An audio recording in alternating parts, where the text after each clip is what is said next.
Ladies and gentlemen, welcome to another Big Game Indicating Dogs Q&A. You guys know what these things are. You guys know how it works. Questions out of the Big Game Indicating Dogs in a circle. Let's just get right into it. I've had a couple of questions on the shirt. I am wearing the Public Landowner New Zealand shirt there, and it's got the map of New Zealand on the back. See that stuff that's all coloured in there? That's all the public land. Actually, the mic arm's in the way. That's all the public land in New Zealand. If you're a member of the New Zealand public, you own all that. So that's that. We want to try to do a merch run very soon as the regulations let us. Obviously, we're in lockdown at the moment. But let's get into this Q&A. I'm going to be straight up here, guys. There's some great questions here, totally good questions. But a lot of this stuff is getting a little bit over the top and a bit squirrely, and a lot of it is, one of the questions is like a 2,000 word article. I'm not even going to read that or get into it. It's just way over the top. And a lot of these questions are just not watching the blueprint properly and putting it into practice. However, that's fine, and I'm more than willing and happy to get into these questions, and that's a big part of what these Q&As are about. The blueprint is it's a big product. It's a 15-hour video series. We filmed the entire training of my dog from start to finish by the time we finished doing updates and things, over a sort of 18-month period or even longer. And there's a lot to it, and it also takes a lot of discipline and diligence and hard work and going back and re-watching it and remembering everything you've seen. It works very well. It's really effective. Hundreds of people have followed it with really good results. But it's not something that you just come into and sort of diddle your way through and piss around and just just sort of have a bit of a watch of it and take the dog for a walk. And no, it's the real deal, guys. It's comprehensive. It's quite the undertaking. It actually is. You can look at it two ways. You can go, and I mean, the fact of the matter is 90% of the training is 10 or 15 minutes, 4 or 5 times a week, with longer sessions on weekends to do things like introduction to water and introduction to gunfire and introduction to the bush, where you actually put your dog in the car and take it up the road and take it to the bush or the creek or the river or whatever, somewhere where you can shoot guns, scent work. There is quite a bit of that. I'm not trying to say it's easier than what it is. There's a fair bit of work, but most of it, I'll tell you one thing that I'll say 100% is that the time and effort that you put into doing everything correctly when following the blueprint is no more time and effort than what you should spend with the dog if you own a dog, period. As far as spend 10 or 15 minutes pretty much every day with your dog, taking it for a walk, giving it a bit of one-on-one interaction, human interaction, looking at it for what it is. It's a freaking dog, right? So it's not a broom. It's not an axe. You can't just get it out, use it, and put it back in the cupboard. You've actually got to spend time with it. It's a living animal, and that's why most people are getting a dog anyway. I'm not saying that people aren't looking after their dogs or don't want to spend time with it. I'm just saying that everyone spends a lot of time with their dog anyway. So it's just a matter of doing the right things with it. And, like I said, I've got to warn you, there's going to be a few rants here. I'm sort of starting off on a rant because a few of these things are, you've just got to watch the blueprint properly and execute it properly. And a lot of this stuff, it's all in there. But again, it's the whole idea of these Q&As is to keep this stuff tidied up, because if we don't, things can get a little bit squirrely. People learn a lot about dog training. Even if you haven't got the blueprint, you can learn a hell of a lot about dog training from these Q&As anyway. And if you're following the blueprint, it just keeps pulling everything together, keeps reminding everything, and just elaborates and extends on it. So let's get into some of these questions. This first question is totally fine. Oliver, g'day Paul. Here in Australia, snakes are a real concern when hunting. Is there any extra or different avoidance training we can do to make our dogs actively avoid the snakes rather than just ignore them? I'm not sure if you've covered this elsewhere. Love the blueprint. So Oliver's talking about any extra or different avoidance training we can do to make our dogs actively avoid snakes. In the blueprint, we do non-target species aversion training. And that is, we show you how to set up the dog with the animal. Like in New Zealand, we've got possums are a really common one. Relatively common in most areas of New Zealand, and dogs seem to love the smell of a possum. And with an indicating dog, a young dog, if you don't do the correct things with it, it'll indicate a possum when you're looking for a deer. So, and we do it in the blueprint with possums and rabbits, and you can basically use that system, and that's how we lay it out in the blueprint. You can use their system to do non-avoidance training with any type of thing. You can just substitute the possum or a rabbit for a bird or a bit of goat skin or whatever you want. But the way we do it is we talk about several different things in the blueprint is in relation to the way your dog reacts to things. And for how we do introduction to cows, which again, you can substitute that for cows, sheep, pigs, any sort of animal that you don't necessarily want your dog to be scared of, but you don't want it to be interested in either. We call it neutral interest. With the possums and rabbits, we don't even want neutral interest. We basically just want them to ignore it, because one thing that we're aware of there is we don't want to do anything drastic, like way over the top, super drastic, whatever that is. We don't want to get super aggressive with, get out of that with the possum, or personally myself, I don't want to put an e-collar on the dog and start shocking the hell out of it with different scents and different animals. We don't use e-collars at all in the blueprint. I don't use e-collars at all. But because I don't want to screw my dog up, especially early on, with different scents, and say, no, don't smell this, don't smell that. And I don't want my dog to be tiptoeing around the bush smelling all these different scents, thinking, shit, I'm not meant to go that way, I'm not meant to go this way. We keep everything super calm, and we just want our dogs to be calm, relaxed, rational, just thinking clearly, doing their job. We don't want them to be super averted to one thing and super keen on the other. We just want them to be level-headed and sensible and just go about their job. Okay? So that's that rant over. So on the snakes, Oliver's just saying, because in the blueprint, we don't put anything in there that's going to make our dog avoid the hell out of something.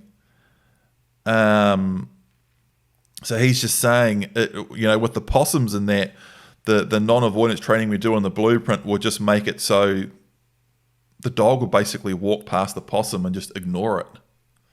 That's basically it. And I've said in other Q&As, you can use that with the snakes.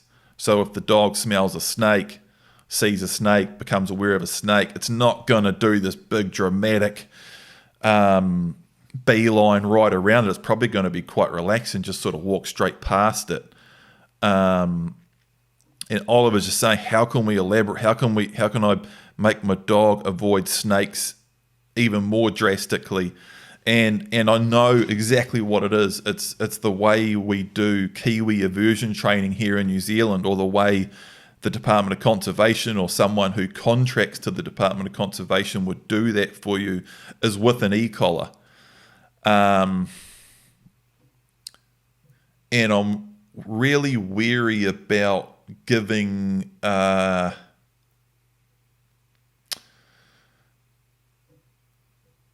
incomplete information or recommendations on doing anything with the dog without something like the blueprint to back it up, that I can talk about all the stuff here in Q&As, and if someone wants to get really serious about it and actually go and do it, then there's that massive fallback of the blueprint. It's all in there. Everything I'm talking about is in there, but I don't have something like this on Kiwi aversion training. Nothing really exists as far as I'm aware of, say, a book or a video series or something like that. But that's definitely something I would do. Is I've been through Kiwi aversion training with the doc guys lots and lots of times now. I know exactly how they do it. I've done it with different people. I'm obviously not a certified Kiwi aversion guy, so I can't give you a cert, but I can make a video showing how I would do it. And that's personally, Oliver, that's actually what I would do if I was an Aussie and snakes were becoming an issue. It's not something I can talk about super specifically because I haven't actually hunted in Aussie. I haven't hunted around snakes. I don't know what they're like. I don't know what they're like around dogs. I don't know what dogs are like around snakes. But that's what I would do, man. I would do that with an e-collar. And that's basically how they do the Kiwi aversion training. The simplest version I have seen of it is they take a dead kiwi that they've pulled out of a freezer. They have different ways of doing it. I've seen dead kiwis, and they'll put a bit of grass or hay, or not even that. They'll just drop a dead kiwi that they've pulled out of the freezer. They've got it from where a kiwi's been predated and handed in, or whatever. I don't know where Doc gets their dead kiwis from, but they have them. And I've seen it as simply as a dead kiwi dropped in the long grass in a paddock. The guy might put a peg in next to it or something so we know where it is. And then you go and get your dog and you walk it past the dead kiwi, generally off leash. And generally any dog that's never had Kiwi aversion training before or never had anything too drastic done to it, so it's still acting like a normal dog and investigating things, it'll smell it and approach it. And the key here is what they all seem to do, and I understand why they do that, is they wait for the dog to basically touch it. So the dog goes right up. And generally, if anyone's seen a dog approach a possum or a deer or anything for the first time, they're actually pretty wary. And they come up really slowly and sort of sneak up. And they'll often do this thing where they stop and they'll stretch right out and stretch their nose right out. And the handler, the guy with the remote for the e-collar, waits for the dog's nose to touch the kiwi. And the second it touches it, they give it quite a good nip on the collar. Quite a good shock with the e-collar. Push the button right as the dog nose touches the thing. So the dog literally thinks the kiwi's giving it a shock. And then you walk past, you do a loop in the paddock, you come back past it, and most breeds will give that kiwi a bloody good beeline coming past it the same day. And in New Zealand, we renew that every 12 months. And I've seen one or two dogs go back for another very, very wary look the second year around. And most dogs I've seen maybe have a second look the second day. And it will usually be on something like the first day was in one place with one guy and he had the dead kiwi there. And then I've seen other ways they'll do it, and they have a stuffed kiwi, and I've been told it's just water with kiwi shit in it. Literally water with kiwi shit in it. And they spray the kiwi with it so the kiwi smells like kiwi shit and kiwi. And when something about the situation is a little bit different, in the blueprint we talk about dogs' situational awareness, and it's quite acute. So you can teach them something in one situation, and then they get in a new situation, they go, this is slightly different. So the old rule from the old situation may not apply here, so let's give this a go. And I've seen dogs do that. And generally, it's the same thing with situational awareness in most situations. Once a dog tries a couple of combinations of any given situation, and it's a big negative for them, it doesn't work, they'll generally collate all that together and go, okay, I want nothing to do with that, or I'm not meant to do that. And that's the case with the kiwi thing. And say a dog like Fly, Print's the same now. Fly's definitely the same.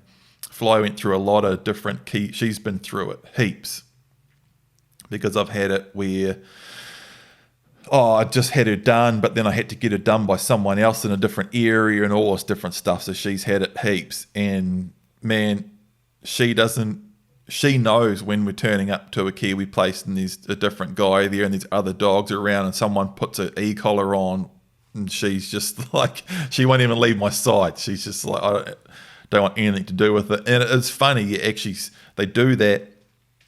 They do the kiwi aversion training, and you bring a dog back, and say Fly was a very, very smart dog, but say with another dog it's a bit more happy-go-lucky running around, they're like acting like, oh no, this might be all right, and they go running out in the paddock happy as, and then they smell that kiwi and they realise where it is, and they do the big massive beeline around it. It's quite a hard case. So that's what I would do with that if I was an Aussie and I wanted to make my dog, try to get my dog to do a bigger beeline around it, and it could actually be very effective. And I actually also think I've seen somewhere someone advertising to do that in Aussie. Maybe look up snake avoidance training in Aussie, but that's how I would do it myself. Maybe you can borrow a collar, find a dead snake. I don't know how you do any of that, but that's how I'd do it, man. Hope that helps. Daniel Wilson, hi Paul, when Scout approached his first dead deer, she was extremely cautious, which I expected, and she was growling a bit. Then she let out a small bark. Do you reckon the barking should be discouraged straight away? Thanks. Yep, I'd definitely discourage barking. And remember all of our principles of the application and releasing of pressure and praise. So, and the timing and measure of that. So in this situation, it would look kind of like this, in that the dog's approaching the deer, I'd be saying very quietly, good girl, good girl. If she stops and starts growling, I'd go, cut it out. And if she relaxes and takes a step towards it, I'd say, good girl, good girl. If she barks, hey, cut it out. So every time she even looks like she's thinking about relaxing and moving towards the deer in a positive way, good girl, good girl. Every time she tries to lean back or barks or growl, pressure on what you don't want, praise on what you do want, and the timing and measure of applying and releasing the pressure and praise is very, very important. But I'd definitely be discouraging anything like growling and barking very swiftly and sharply, but I would also balance that out with calm praise just as swiftly and sharply as well. And you should be fine, man. You should be fine. Some people really freak out about that whole thing with an indicating dog if it's a little bit wary of the deer. It's pretty common. It's not really a big deal. I've talked about it heaps in other Q&As. But that's what I'd do there, man. And again, guys, on any of these, like I said, I'm going to have a bit of a rant about a couple of these questions here. But I don't want you guys being shy to ask questions, ask more about them, ask again. This is the whole reason of this thing. I'll do these Q&As forever. And I know I always say it, but I want to do more of them too. It's just obviously been a bit of a weird time.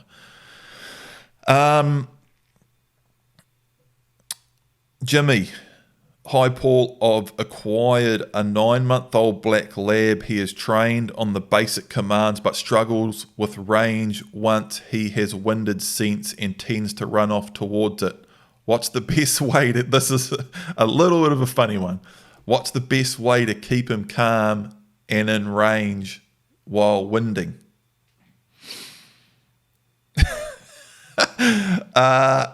So this is one of those ones where the answer is kind of, Jimmy, you follow the blueprint. You're in the inner circle. You must have the blueprint.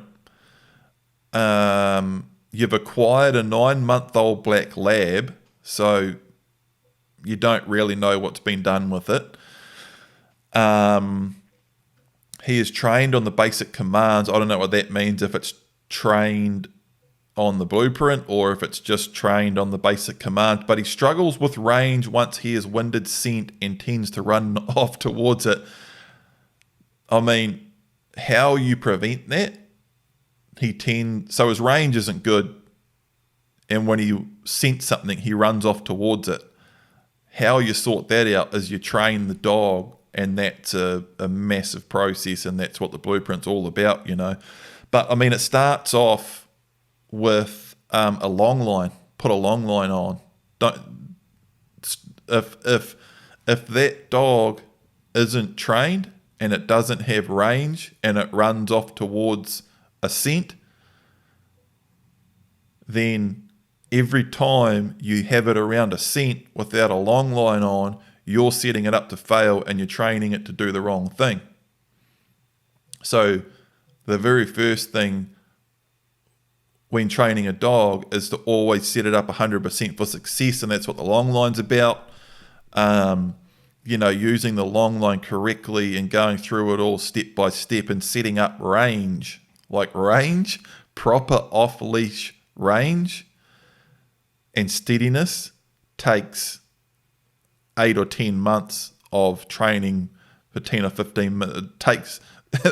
That's following the blueprint, and it takes about 10 months minimum, But again, it's just spending that 10 or 15 minutes a day with your dog, but not just pissing around and doing whatever random stuff. It's actually doing the right things and following a proper system. And this is why I made the blueprint, literally. And this is one of those answers, those questions where, how I said, this is going to be a bit of a rant here at times.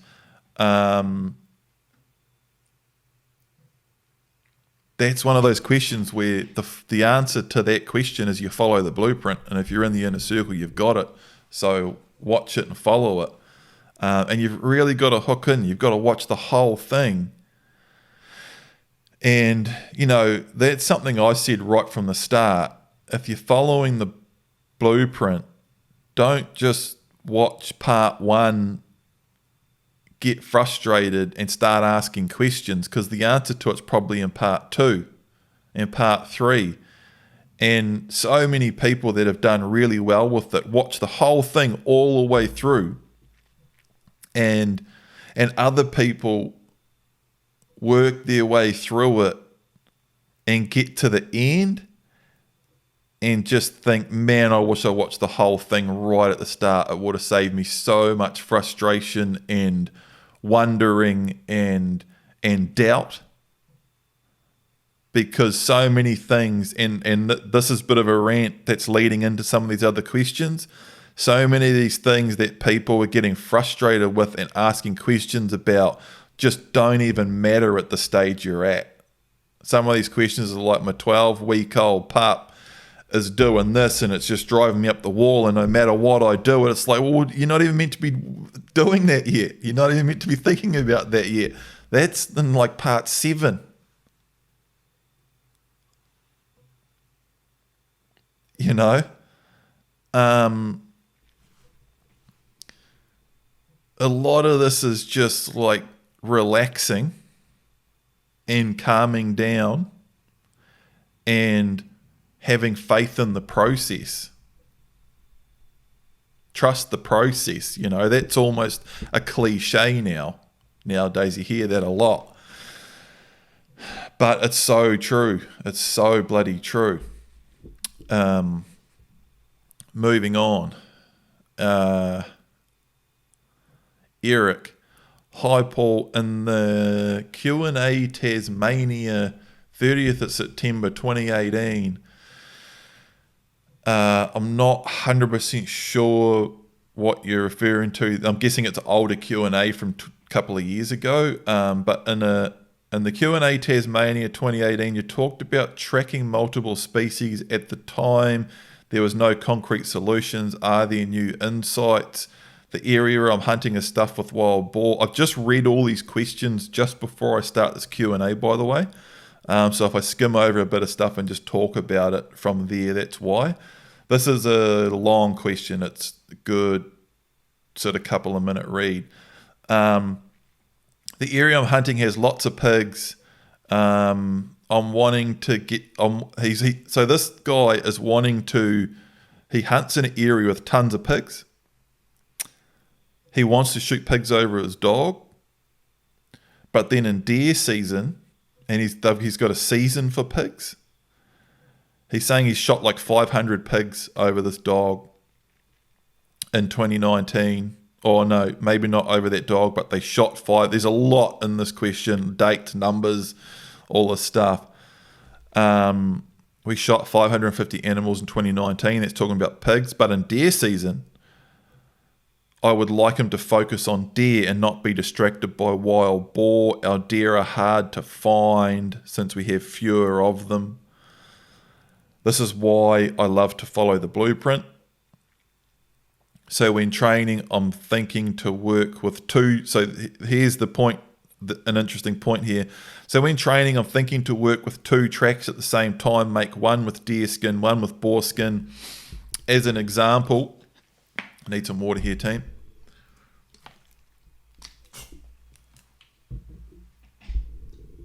As an example, from the starting point, I let one go left and one go right. So this is the boar skin scent track left, the deer skin scent track right, and point him to the correct track.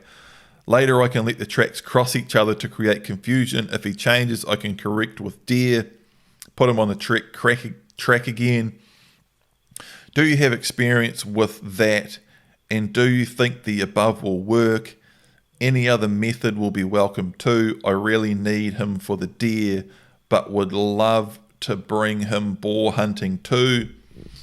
Would be a pity to end up having to leave him home when hunting wild boar.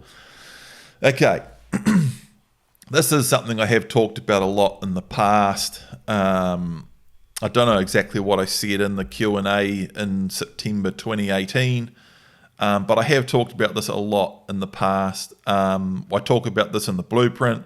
In the blueprint, I show you how to, it's called the Deer Dog Training Blueprint. In the blueprint, I show you and talk a lot about how to keep the dog species specific. With print, I only did skin work with deer, and then I only shot deer over him. And if you just keep doing that and don't shoot pigs over the dog will quickly start ignoring pigs and only indicating deer. Eric's talking about, I want to shoot both, but then I want my dog to ignore pigs when I want it to ignore pigs. There's a couple of different sides to this. First of all, that's not really going to happen. Once you've shot pigs over the dog, it's not going to ignore pigs. There's a few buts and howevers, and I'll get to those. But for starters, once you shot pigs over a dog, it's not going to ignore pigs. This whole thing with the scent training, a specific scent, and then wanting to get out there and say to the dog, pig, pig, and it's going to know pig. Yeah, you could sort of maybe do that. You can, and people do that. It's a thing people have done for a long time with dogs, and you can train them to go and get one scent. I remember there used to be a dog show on in New Zealand, and they would have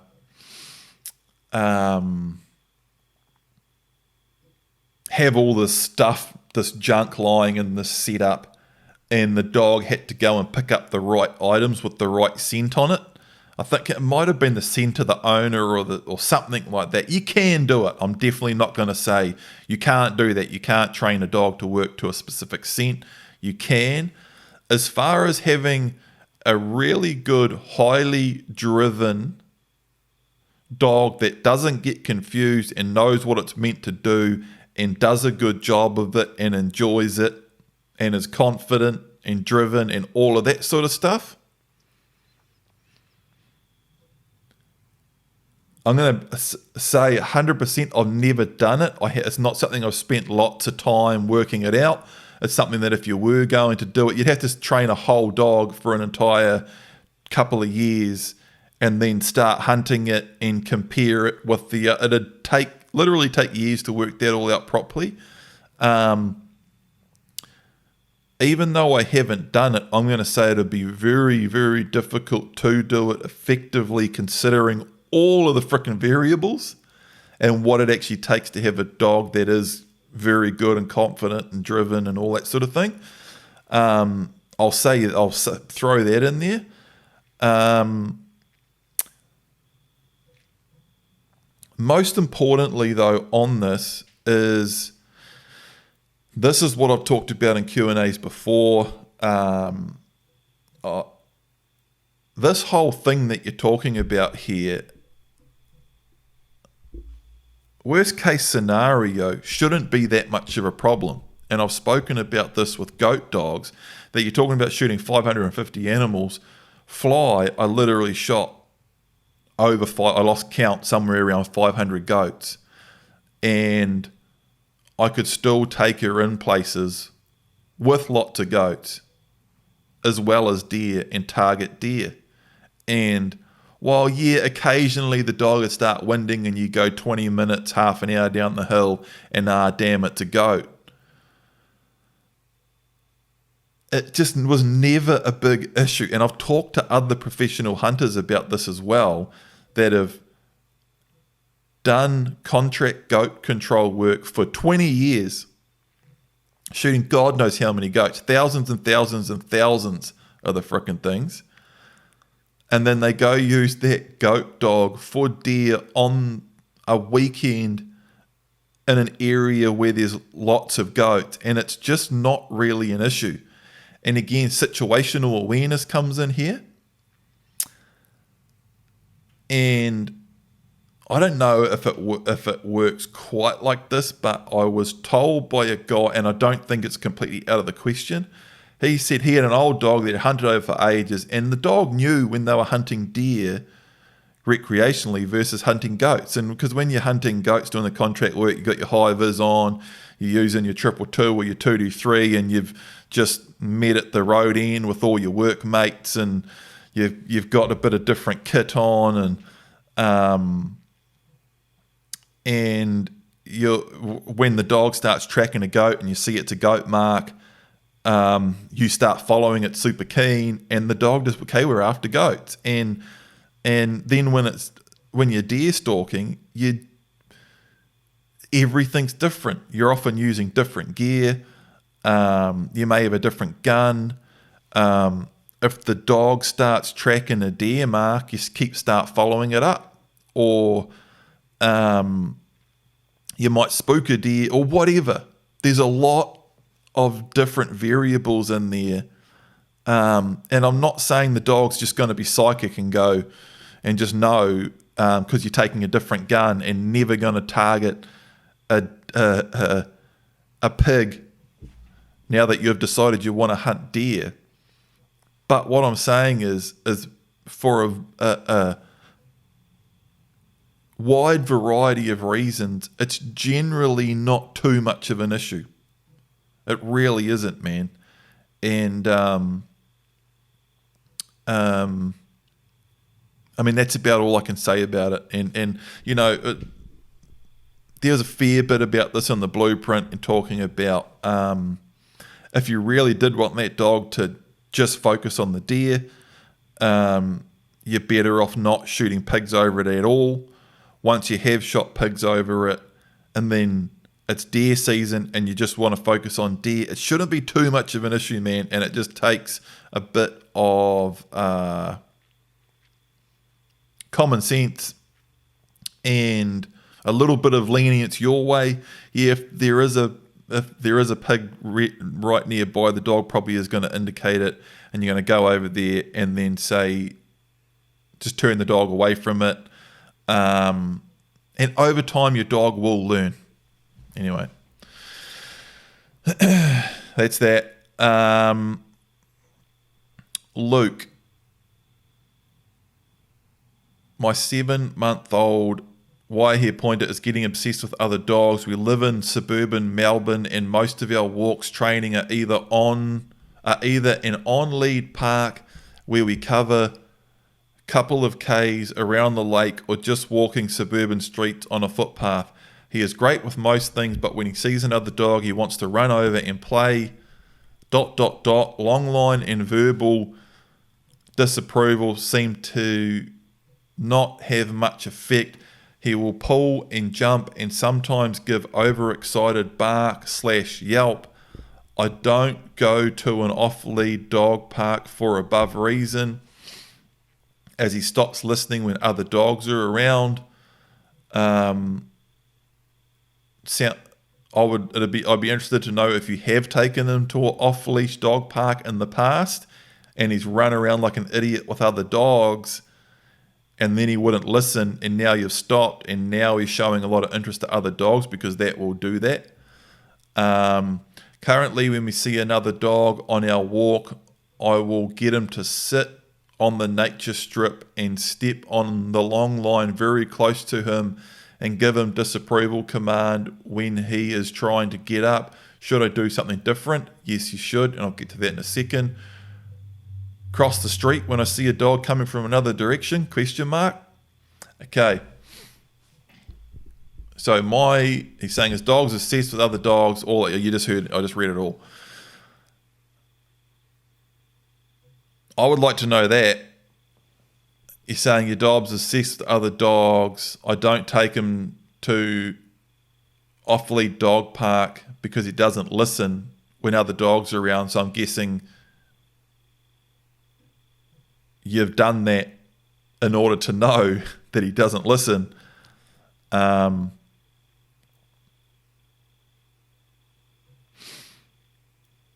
So there's a little lesson in that. And that's why Print has got a massive thing with other dogs. Always has, probably always will, because he spent a lot of time playing with dogs off leash in a dog-proof, safe and closed area. It's not honest. It is a pain in the ass, and it's bloody annoying. But it's honestly not that much of a bigger deal, because when I'm hunting deer, there's no other dogs around because I'm in the bush deer stalking.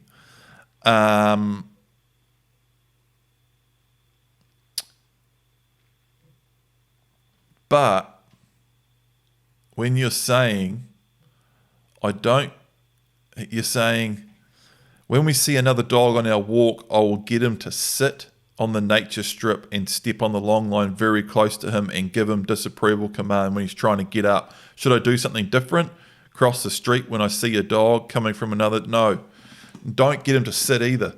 What you've got to do, he's saying, and here we go, to expand, situation is getting worse. I'm now even struggling to curb his excitement with half a hitch around his waist. Okay, this half hitch around the waist thing, That's not in the blueprint. I've never told anyone to do it. I wouldn't recommend doing it. He's saying he's getting fixated and running over, playing with other dogs, jumping and yelping when the long line bites around his waist. And that's why you don't put a long line around a dog's waist. Someone may have put in the blueprint, not in the blueprint, in a circle somewhere about putting long lines around dogs' waists. Don't do that. And be careful in the inner circle about recommending things or taking advice from people, giving advice to do things that isn't in the blueprint. Okay, and we're going to crack down on that and delete that. Like, don't say stuff in a circle that's not in the blueprint. Okay, because exactly stuff like this. Now this guy's got the rope around the dog's waist and it's yelping and it's just not good. Okay, there's a little bit of a growling on that one. He's getting fixated, running over. Obviously far from ideal, but have no idea how to proceed. It's virtually impossible to take him out without seeing other dogs. Okay, let's rewind all of this and calm it all down and sort it out. First things first, don't get him to sit. Don't cross the road. Don't put the thing around his waist. Don't do any of that. And don't feed into stuff like this yourself. Really, really important, and we talk about this in the blueprint, clarity of intent. When you start feeding into something that your dog's doing like this, and you see the other dog coming, so you start looking down at your dog, your body language changes, the tension on the leash changes. As the dog gets close, you tell your dog to sit down, stand on the long line, tension on the long line. No, stop, start putting around his waist. He starts yelping. You're just building all this tension and bullshit around other dogs. What you've got to do is keep your eyes on the horizon, keep your eyes on where you want to go and walk that way. And completely ignore your dog. If your dog tries to go sideways or behind you, you just go up, pull on the long line and keep walking. He's a 7-month-old pup and you've got him on a lead. Just walk, keep calm.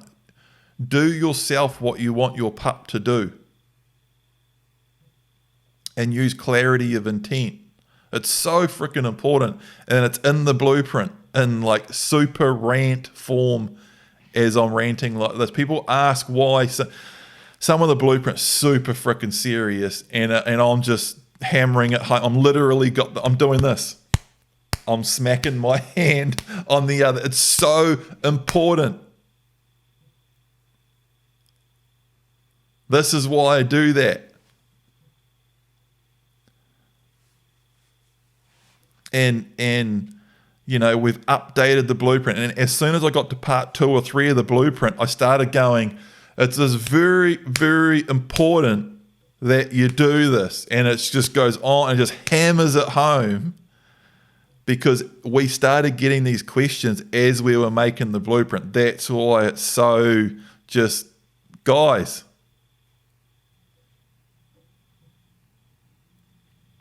you really have to watch it and pay attention and follow it properly. Because all of this stuff, making the dog sit down, crossing the road, the rope around, that's not even in the blueprint. We're just getting so off track.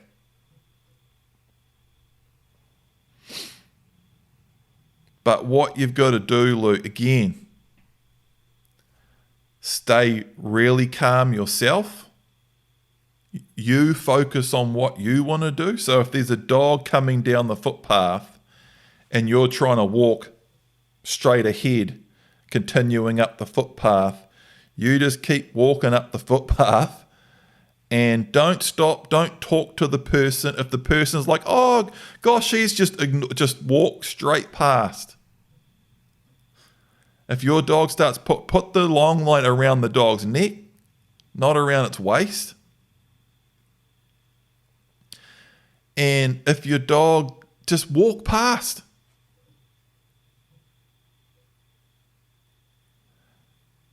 And if you start feeding into this stuff and branching out and doing it, things will get super weird real quick. Okay. I'm going to leave that there. And as ranty as that was, feel free to ask another question. Say, yeah, okay, I get it, or no, I completely disagree because of this. I want this to be an open discussion. And I don't want anyone to think, stuff this, I'm not going to ask another question. But I've got to say what I know has to be done here. Or it's just a complete waste. I've got to be honest, Rion, no doubt you've answered this before, but what I want to understand is, how do I train a pup with 6 kids in the house? They are here every other week, as with their other parents. Seem like a lot of distraction to contend with. Need advice. And then Eric's written literally like a 1,500 word article here.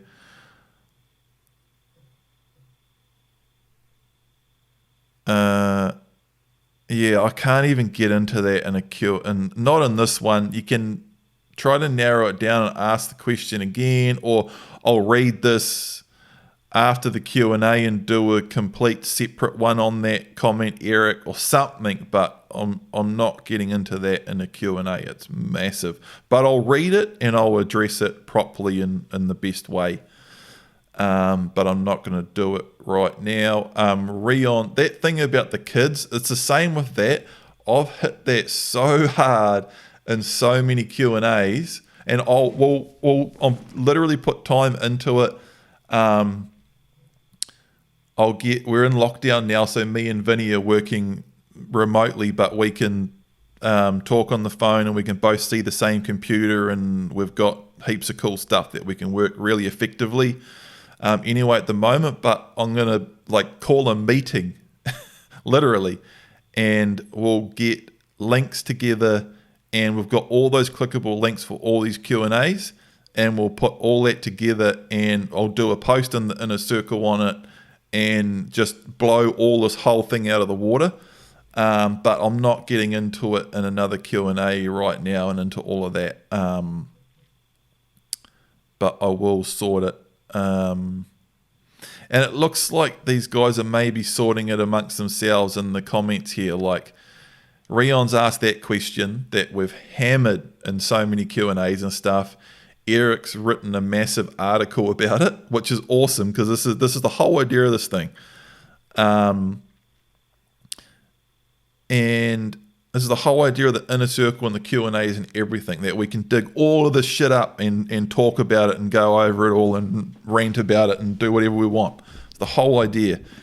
Eric's written a massive article, and then he's come back and he's saying that today he's going to try this and try that, and if it doesn't work, he'll come back. And it's the whole idea of this whole thing. It's actually bloody good. And Rion's saying, pup's coming soon, mate. We'll let you know. It's just going to be a struggle for sure. Yes and no, shouldn't be a struggle as long as you can get everyone on board. But Rion's just saying, I've got 6 kids, was it? I've got 6 kids in the house every other week. How do I do it? And again, that's another Q&As that I've probably talked for a couple of hours over the Q&As just on that one thing. So we'll get all that together and point you to it. Hey, if anyone that hasn't got the blueprint, that just listens to these Q&As, that specifically has a question, or hey, I'd love to listen to those links too, or something like that, let us know. Send us a message on the Big Game Indicating Dogs public page or Instagram, or comment on YouTube, or go to biggameindicatingdogs.com and send us an email saying, hey, Q&A number this here. This isn't we're trying to help everyone here. Dylan, hey mate, pup is going pretty good so far. Just gone 7 weeks old now. Excuse me. Haven't started on the blueprint yet. Was wondering what your opinions on tug play done right. I have my pup coming out roughly every 2 hours for 20 to 30 minutes. I'm thinking I should vary the time spent in the kennel. Is it necessary? Should I do that? Basically, I just structure my day around the pup now. I wouldn't do tug play. Don't like it. Wouldn't do it. It's just completely unnecessary. Loads of potential downsides. I just don't do it. I recommend people avoid it. Particularly for big game indicating dogs, a pet, a bird dog, anything like that. I just don't recommend it. Man, if you're letting your pup out every 2 hours for 20 to 30 minutes, that's awesome. As long as you're doing all the correct things with it in that 20 or 30 minutes, obviously, and you're not doing any of the things that you don't want to do. But I'm thinking I should vary the time spent in the kennel. Yeah, maybe you should. Yeah, and try to build it up. If you're literally letting the pup out every 2 hours, you should definitely start trying to build it up over time. But your pup's only 7 weeks old now. You've got, man, if you can get to a pup every 2 hours until it's 3 or 4 months old, that's just epic and really good. And then once it gets to 4 or 5 months old, even if you can still keep getting to it every 2 hours, start to build that time up, because as with all kenneling, one of them, and a lot of the things we do in the blueprint, we actually go out of our way, and we encourage people to go out of their way to expose their pup or dog to any situation that you may have to deal with later on in the dog's life before you actually have to deal with it, so you can do it in a controlled and structured sort of step-by-step way, instead of just, oh great, I can get to my dog every 2 hours and let it out. Then one day when it's 4 years old, you have to go away for 3 days, and the dog's going to stay at your mate's place that goes to work for 8 hours every day, and now your dog's going ape shit in the kennel for 8 hours every day, and now you create a bad habit and things can really unravel.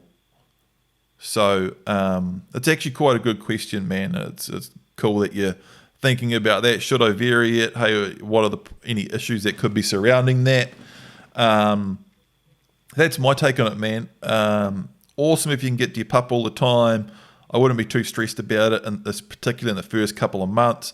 But as it gets a little bit older, maybe 4, 5, 6, 7 months, sometime in the next few months, while you've got the time before you get stuck and you actually have to, definitely extend that kennel time out, just so you've got it there as a tool should you need it. Jake, man, I think this is quite a comment, but it's quite a question, but it's not too bad. We'll hook into it.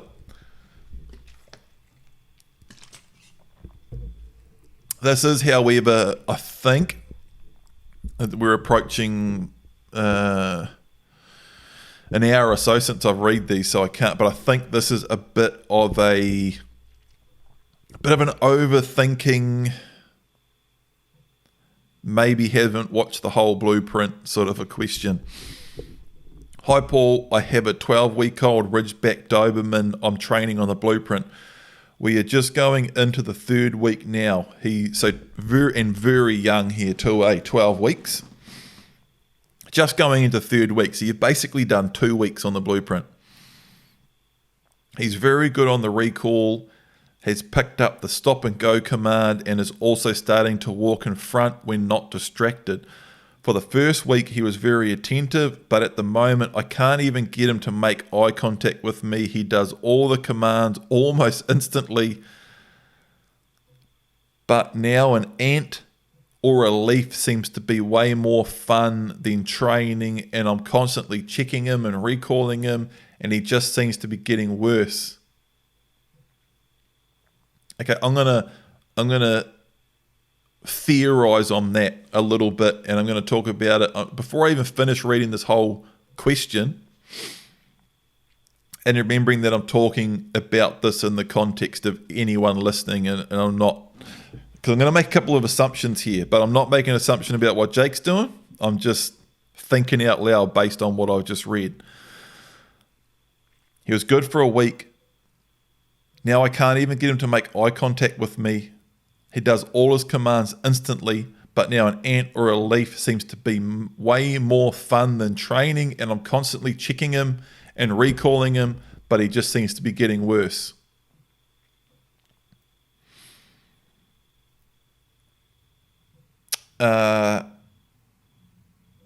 Couple of things. We're in lockdown now, right? This is a week ago, so this is once we've been in lockdown for about a week.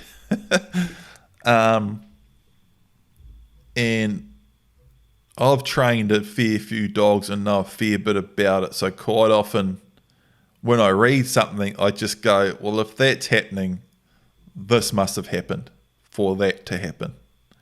Because that won't happen unless this has happened. I can draw a few conclusions.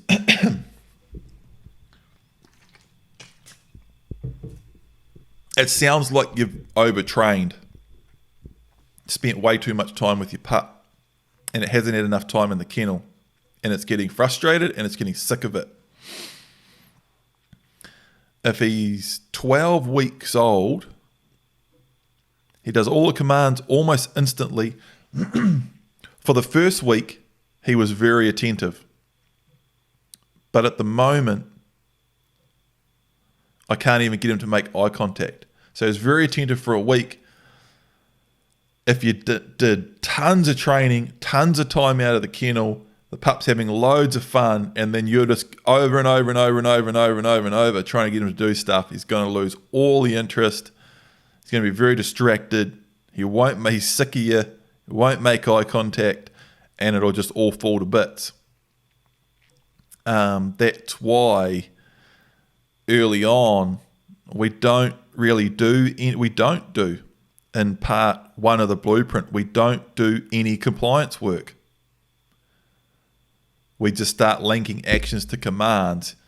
We give our go command when the pup's going anyway. We give our stop command when our pup stops. Yeah, we might push the pup's bum down and say sit, and the pup will sit and say good pup. But here's the big distinction. In part 1, we never, if we say sit and the pup sits, and then the pup goes to get up, we never go up and make it sit back down. We don't do compliance work. We don't force the pup or dog to comply.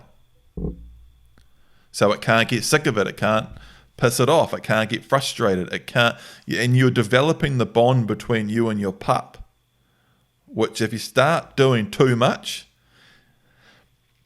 and you do too much compliance work too early, or your training is ineffective, you're setting your pup up to fail too much, or your pup or dog up to fail too much, and or it's doing tons of other way more fun stuff, and you're just the boring guy that tries to force it to do stuff, you'll completely screw up your relationship with your pup or dog. It won't even want to look at you, and it won't want to listen to you, and it'll just want to completely ignore you. If, however, that pup spends a good amount of time in the kennel, plenty of quiet time, when you come out and you let it out of the kennel, you keep training short, you don't do compliance work, it's all positive, all that pup will want to do is look at you. If it does get a bit distracted and start eating grass, just give you a go command and walk, move. Don't get into unnecessary conflict with a pup or a dog. That's one of your most important jobs as a dog trainer, is don't get into unnecessary conflict with a pup or a dog. When you look at a good training system, any good training system, and the blueprint is designed in this way, it's to basically never get into conflict with your dog. You're never in a situation where you're like, no, don't do that, and the dog keeps trying, you'll never see that. And you'll see occasionally, once we do start getting into compliance work later on, very intermittently as we begin to train certain steps and we begin to set up compliance, I will say, no, sit, wait. Good boy. But it's always has to be incredibly measured and very, very well executed, and make sure that you're not rushing it, or you're not doing too much, or you're not doing too much too early, or you're not staying on the same thing for too long, or you're not getting stuck or focusing too much on the same thing. Very, very important. And anyone getting frustrated or starting to go round in circles on one thing or getting stuck, I would really encourage you to go, particularly early on, I'd really encourage you to go back and look at part 1 and look at my tone and body language and pace and everything, just in the way that I handle print. Really freaking important, your tone and everything. And watch the talks that I do in the blueprint and really listen to them on why it's so important to only do certain things at certain times, or make sure you get this done properly before you move on to the next thing, or,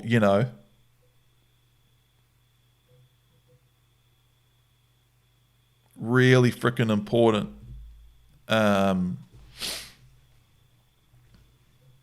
So again, that's not saying that you have or haven't done any of those things, Jake, but I'm just saying, for anyone in that situation getting frustrated, or in a situation like those, all that stuff, that whole rant I just did just there, is so freaking important. And it's not necessarily easy.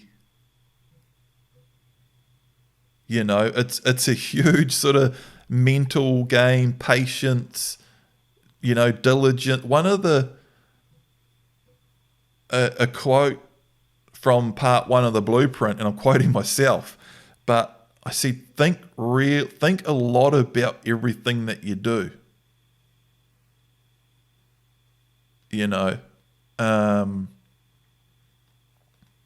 Not anyone can do it. Like, it's and I've had other people bring up the subject with me. Hundreds of people have followed the blueprint now, and it's a 12 to 18 month thing, but then people are going to own that dog for 10 years. It's been around for a few years now, so it becomes quite a big part of some people's lives. And I've had people, like, some pretty deep talks with some people, and people have said things like,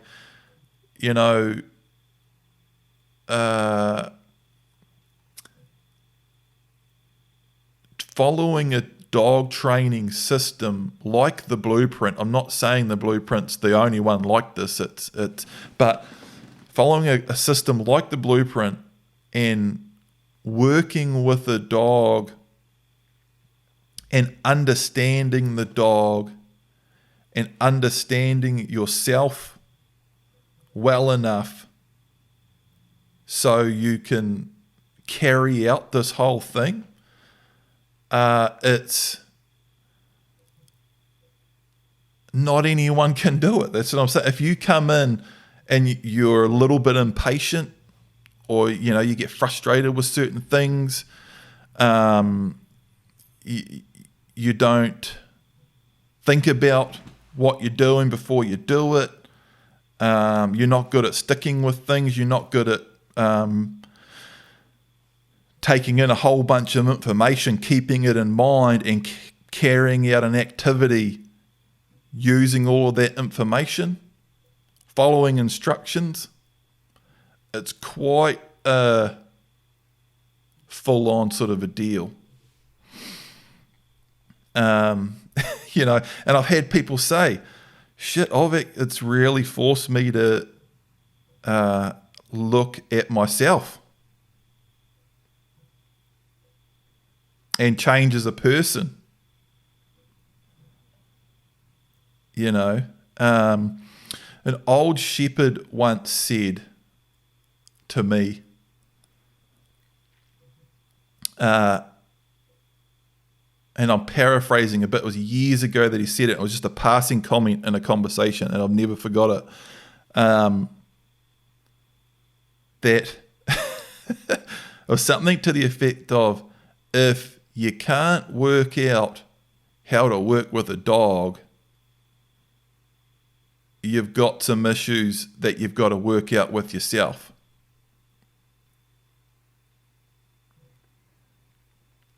And I believe that's true. Anyway, we got a little bit deep there. But that's just a bit of a rant on that.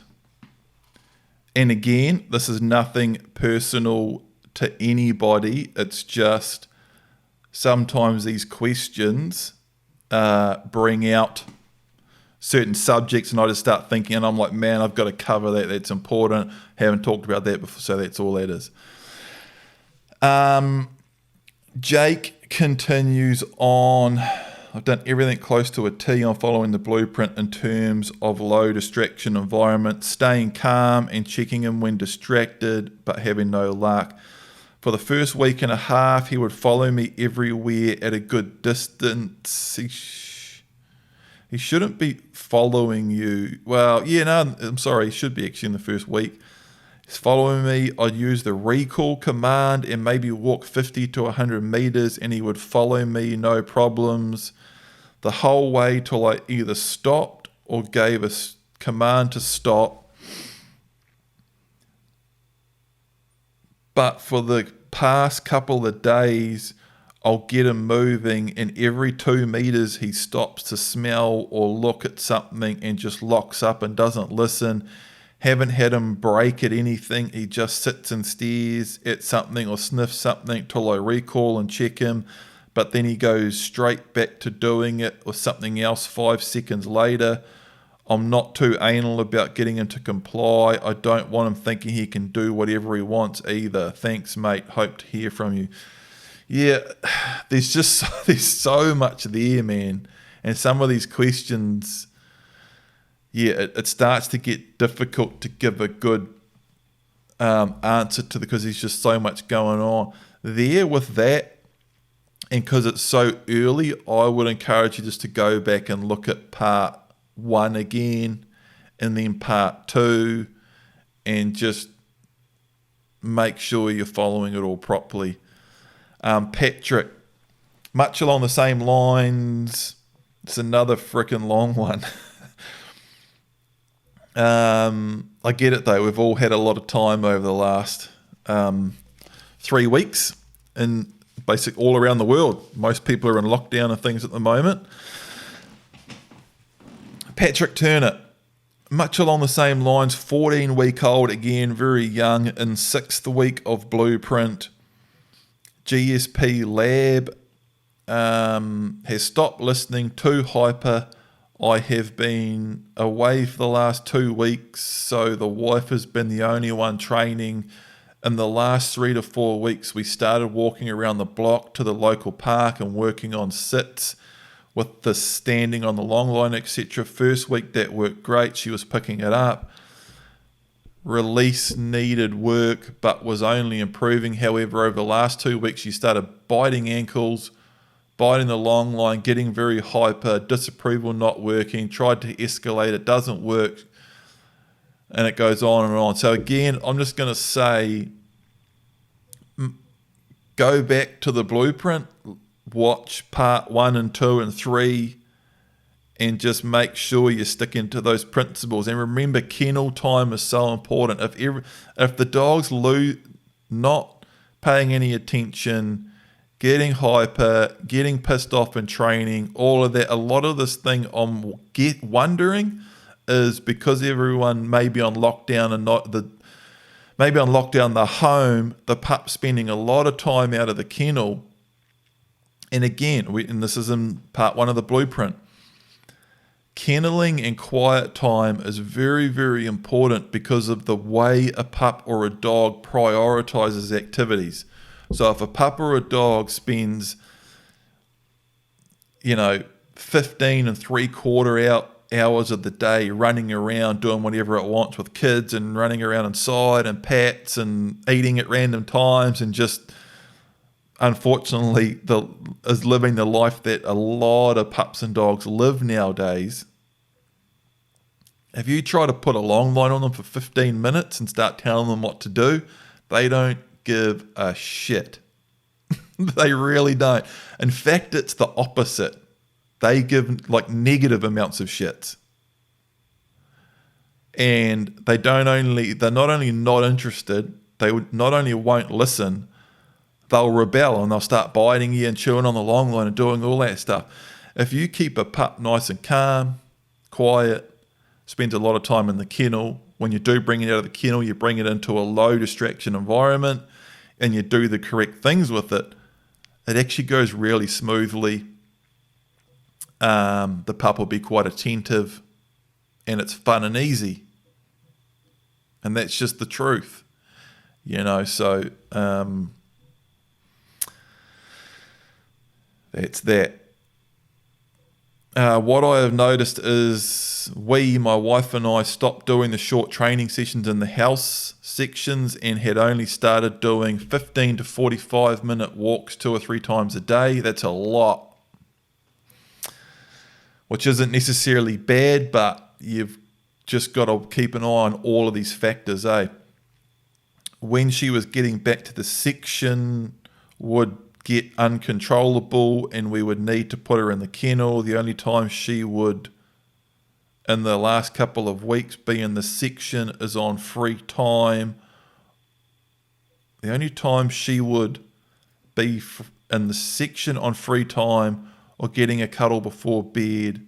I wonder how much free time she's getting in the section. Have implemented 5-minute 1 to 3 sit drills back in the section as of today. So that stuff is important, man. That super simple 5 to 10 minutes, 1 to 3 drills and back in the kennel. It's real hard to stuff that up. And another thing is, I've talked about this a lot, is whether you do 5 minutes or 45 minutes, you still only do 1 to 3 sit drills, 4 or 5 sit drills. Just because you do 3 sit drills in 5 minutes doesn't mean you do 54 in 45 minutes. If you try to do a dozen sit drills in 45 minutes, it's probably going to get squirrely. It's probably going to get difficult. Pup's probably going to get sick of it. And it's going to start falling apart. But you can do an hour and 45 minutes of walking and do 4 or 5 sit drills. I've talked about that a lot. Jonathan, this is my favorite comment of this whole Q&A. No, it's not really. No question's a dumb question. This is what this is all about. But Jonathan, what a legend. He's just commented, is my dog better than everyone else's? I think she is. How do I confirm this? Nothing like a bit of comic relief here or there. Gold.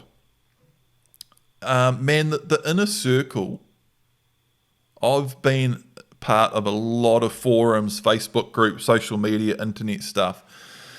I've never seen a group with that many members that's so positive and it's all constructive, and I've never seen a bad word in there. And that's a classic example of, because this is a pretty serious Q&A with a lot of big serious questions at a weird time, and that's just a classic inner circle thing. Oh, it's great. Paddy. Hey Paul, just got a quick question. Somehow a non-communicative stop and also the steady command have turned into a comeback. He was doing both really well before. Any ideas to bring this back in? Yep.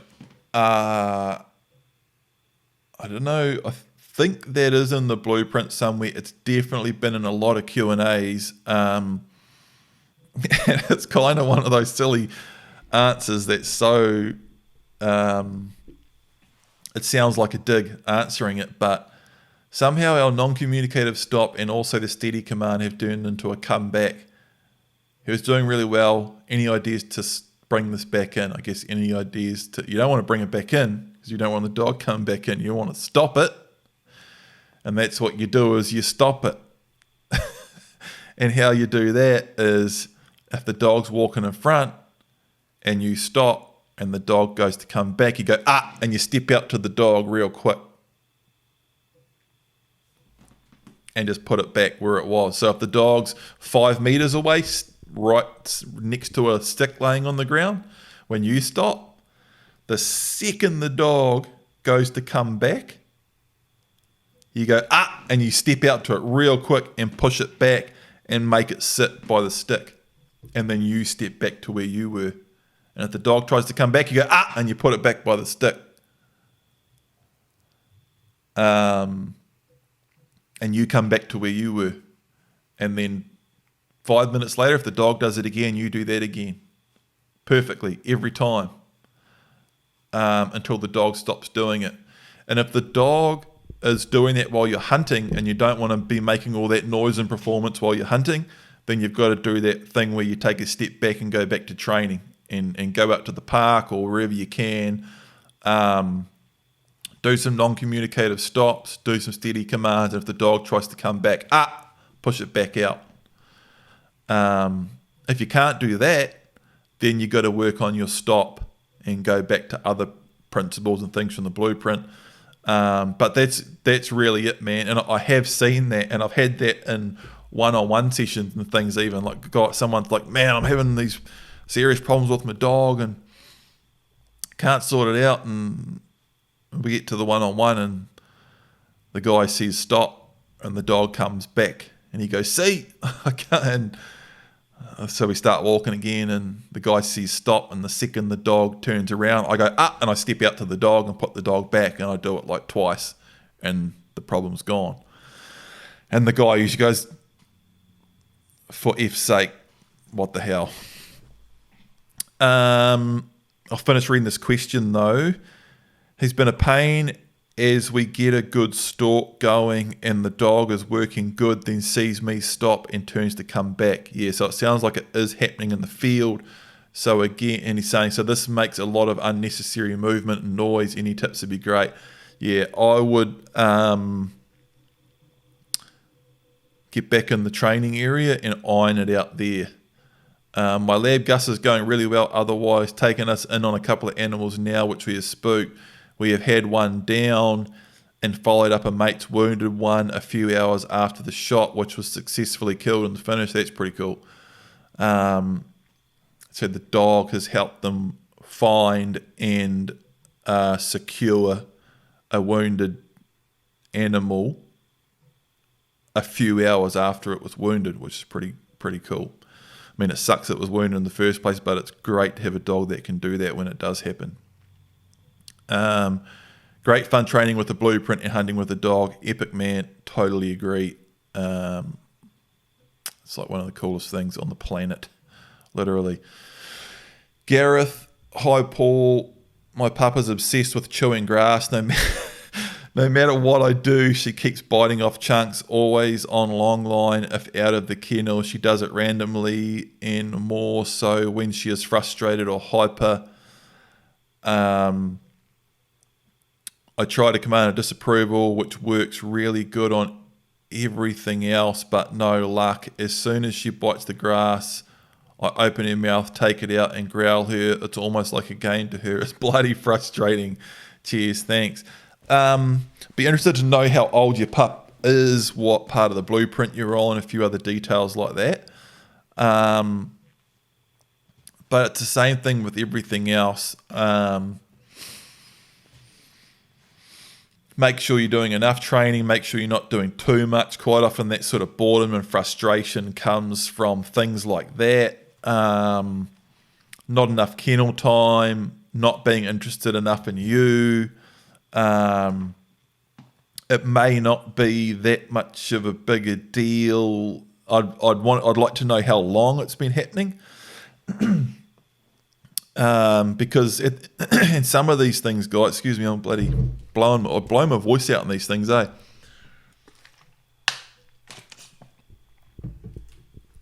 Some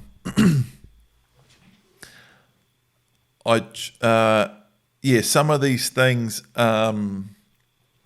it's like in the famous example I keep going back to is Print did it with his sit.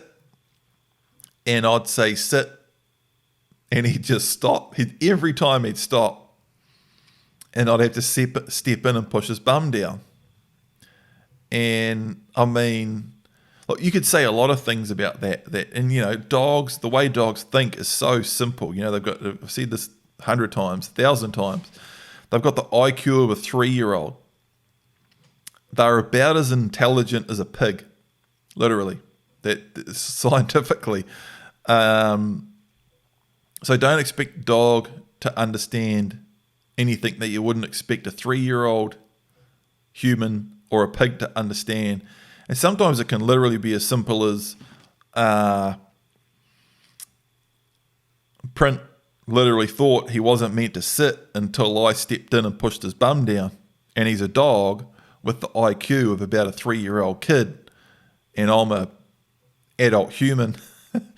So I've got to just keep calm, keep stepping in, sit, Print, step back, rinse and repeat for weeks, by the way, with that particular example. And one day I said sit, and he just sat down. And then the next day he did it. Maybe a day after, he missed a couple of days. Then he went back to it, and eventually he got it. And it can be the same with the grass thing. The pup's just eating grass, and she's with the dude that takes her for a walk every day, and that dude also happens just to sometimes yank the grass out of her mouth, and she goes, oh shit, that grass isn't in my mouth again. So she just eats it again, and you pull it out again, and she's like, oh, I actually wanted that in my mouth, so I'll grab some more. And there's not much more to it than that. And sometimes, it's such a huge part of it. And this comes back to what that shepherd said, that if you can't work with the dog, I believe he was actually referring to people beating dogs up, hitting dogs and that sort of thing. And he said, if you have to get violent with a dog to get it to do what you want to do, you've got to take a serious look at yourself. Because that's all it is. It really, people talk about something being character building. This is what I was trying to get to before. I sort of went around and around, and I didn't tackle it that well when I brought up the subject before. That's just what I was trying to get. It's like character building. People say, man, this has been character building. I've really had to exercise a lot of patience and think really long and hard about a lot of things I've done with this bloody dog to get it right and to not stuff it up and just to do it. And sometimes it's just like, that's one of the hardest, like you just say, just keep stepping in and push the pup's bum down and just keep doing it over and over. Just keep stepping in calmly and take the grass out of your pup's mouth, and every time it tries to eat it, just calmly correct it and take it out and just rinse and repeat over and over. And exactly what he said, it's bloody frustrating, and it is. The hardest thing is, sometimes the simplest things are the hardest.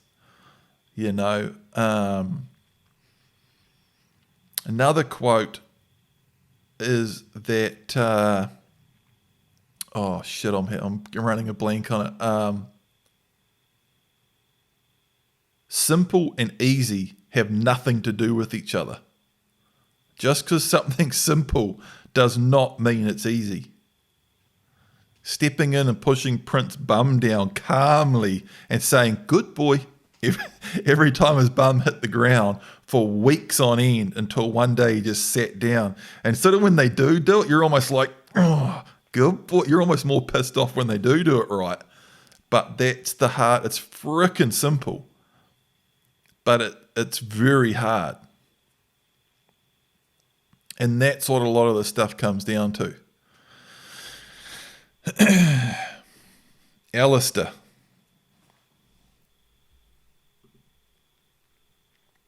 Hey Paul, our heading pup is 7.5 months now and is working his way through part 4 at the moment. Huxley has an issue with cars driving past on the road when we walk him to the park, 100 metres away. It's not very far.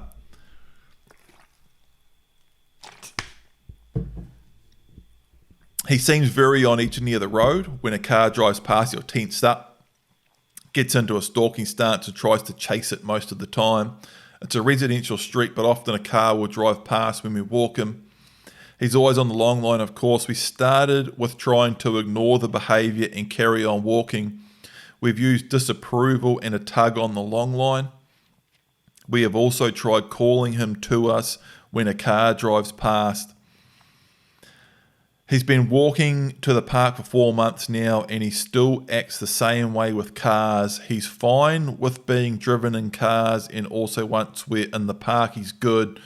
Should note he's jointly trained by myself and my partner, and we try to do the same thing with Huxley. Okay, I was just thinking about so many things while I was reading that. And a lot of the stuff, and it all comes back to the principles.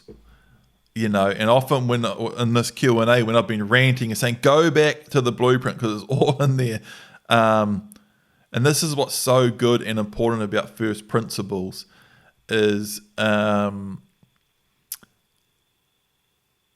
that he's saying the dog's getting intense. And it's the same thing with the person's dog who's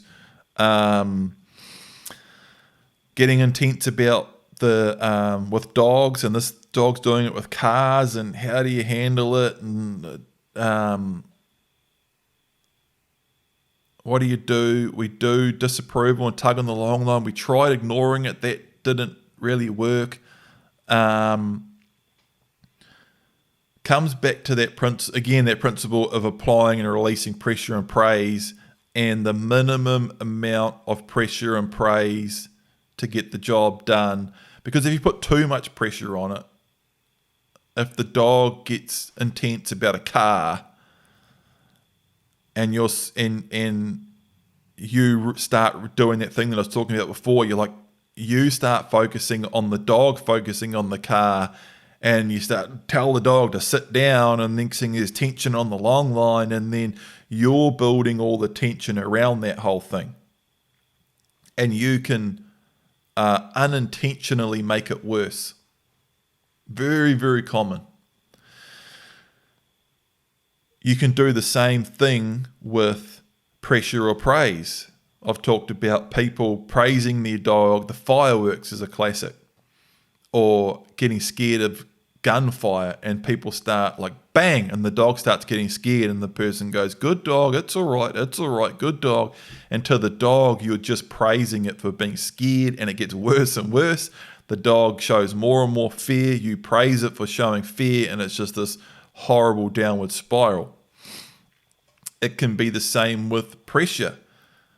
Your dog sees the other dog or the car, and you go, get out of it, cut it out, and you're just way over the top. And pressure and intensity builds around the car or the dog, and the dog gets worse. The answer to all of it comes back to these first principles, reading and timing, and the timing and measure of the application and releasing of pressure and praise. It's quite a mouthful. And it's almost one of these things you need to like write it down and like look at it and think about it and go and work with the dog and then come back and oh shit, yeah, okay, yeah, no, oh, and the pressure's on and the pressure's off and the time the praise comes on as the pressure comes off and the time it's not just applying pressure and praise, it's the time that you release it too. And if you hold the pressure on for half a second too long, you've missed the mark. And if you hold the praise for a second too long or 3 seconds too long, it's like an eternity and you're completely screwing it up. And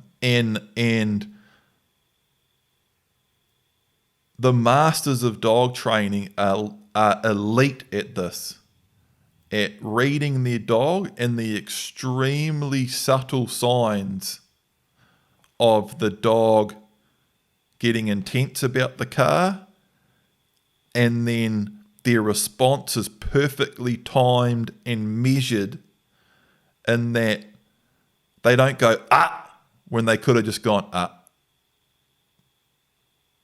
and they don't go good dog when they could have gone good dog, or they don't go good dog when they should have said good dog. Very, very subtle. And like you watch a good shepherd working with his dog, and he's like, Max, come up, Max, good boy, Max. It's all in the tone and timing. Really, really important. And pressure on what you don't want, praise on what you do want, and the timing and the measure of the application and releasing of pressure and praise. And you know, you can understand that and go, yeah, growled him for looking at the car, but sometimes it comes down to fine-tuning all of that stuff. And yeah, so ignoring it, and there's several sides to it too. There's ignoring it. There's that clarity of intent, which is a principle that's in the blueprint, gone over in depth and demonstrated. I don't want my dog to be scared of the car, so I just keep my body language very relaxed, almost ignore that. Even eye contact can screw it up. The park's only 100 meters away. My eyes are just on the park. Yeah, I look for traffic. I don't want to get freaking run over or anything stupid, obviously. But I'm trying to just act super relaxed. I'm almost looking at the dog out of the corner of my eye, and as soon as the dog does something a little bit silly, I go, and then as soon as I see it relax, I just say, good dog, and just walk. I'm trying, and with that timing and measure thing, it's always the minimum amount of pressure or praise required to get the job done, while also it being enough. You know what I mean? So you're not always like, just be very, very quiet. If was the minimum amount that was required to get it done, that's the minimum. It's like not too much, not enough. It has to be bang on.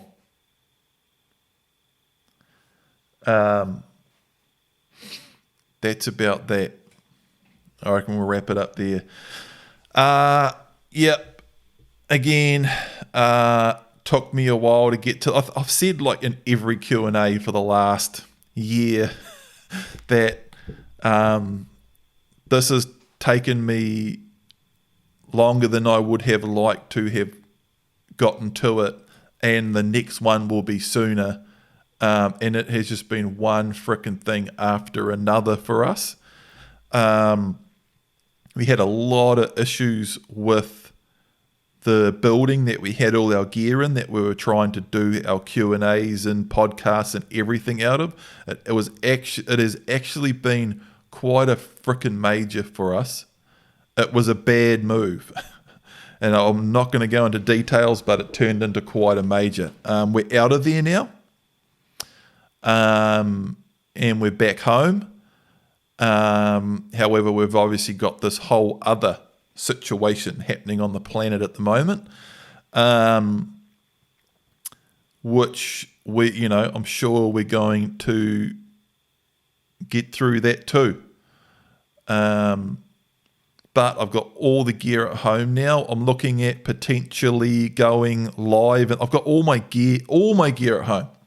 I've got all my hunting gear back at home. I've got a gear room set up there with all of the gear.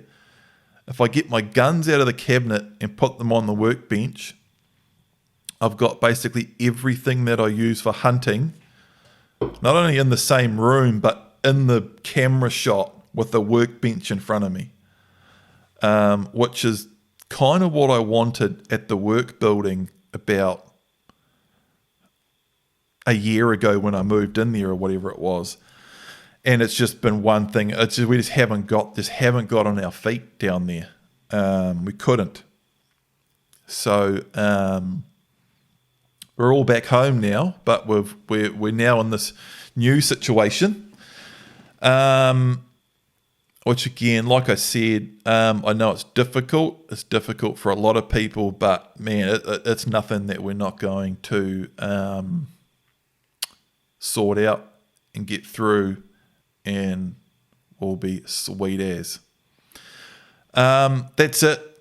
Again, throw your next questions up. If you are listening to this or you've watched this, Vinny has already deleted the old QnA post, and the new one will be up.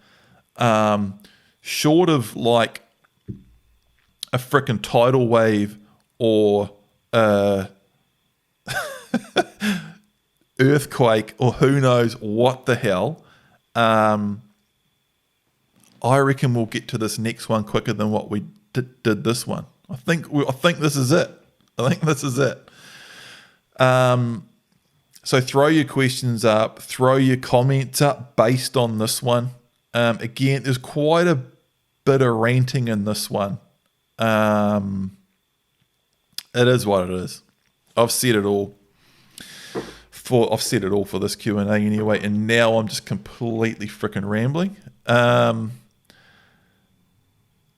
If you want to find out more about the Deer Dog Training Blueprint, you can check out Big Game Indicating Dogs on Instagram, Facebook, and YouTube. If you're watching the video version of this on Facebook or YouTube, you can listen to the audio version of this Q&A, loads more of podcasts on the Paul Michaels podcast, which is available on all podcast apps, or go direct to biggameindicatingdogs.com.